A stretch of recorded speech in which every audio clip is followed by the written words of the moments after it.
There have been calls in the last few weeks for the King to make a statement and an apology for the royal family's links to the slave trade.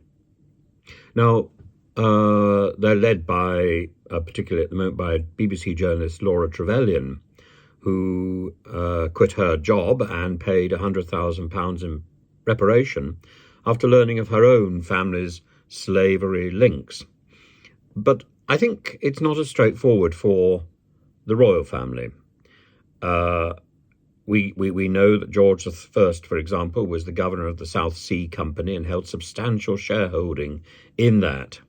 The South Sea bubble, of course.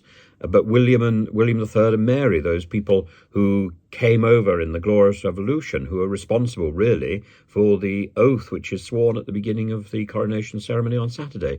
But they were also involved in the transfer of slaves.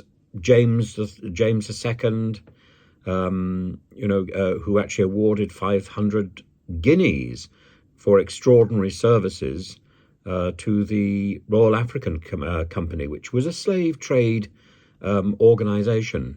George II, governor and shareholder in the South Sea Company. George III argued that slavery had no moral basis, but he still supported the continuation of slavery. And so there's a clear link going all the way back to Elizabeth I between the royal family and slavery. But in a way, why are we choosing this era? Because there are plenty of others. For example, we might say that King Charles should apologise for the deaths caused to Catholics, to the Irish, for the anti-Semitism that went on in the King's name in the Middle Ages. I think it's better to find a more proactive way to help in the modern age, rather than to be running around the place forever on our knees using words and very small gestures. £100,000 seems a great deal to one person, but it isn't a great deal in the broader sense. It's not going to do a great deal to repair the damage already done. So I think what we need to be doing is looking at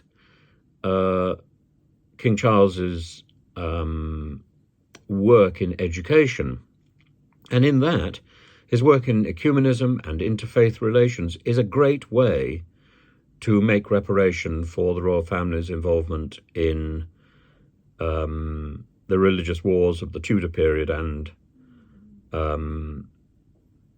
the huge number of deaths that were caused directly by royal decisions.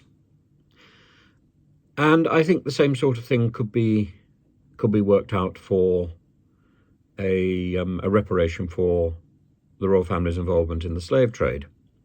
Education and the endowment of educational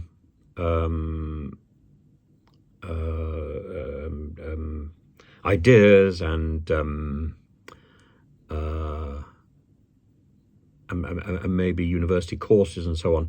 These are and the study of the slave trade at schools, but not just the study of the African slave trade. I think we should go much further, and I think we should find a way today to harness the goodwill and the recognition of the horrors of the slave trade to stop modern slavery, to stop all forms of modern slavery. And that is a way I think King Charles can use his position and use his influence in a more proactive way. And again, as I say, following on from the incredibly good work that both he and his father have done in ecumenical and interfaith relations.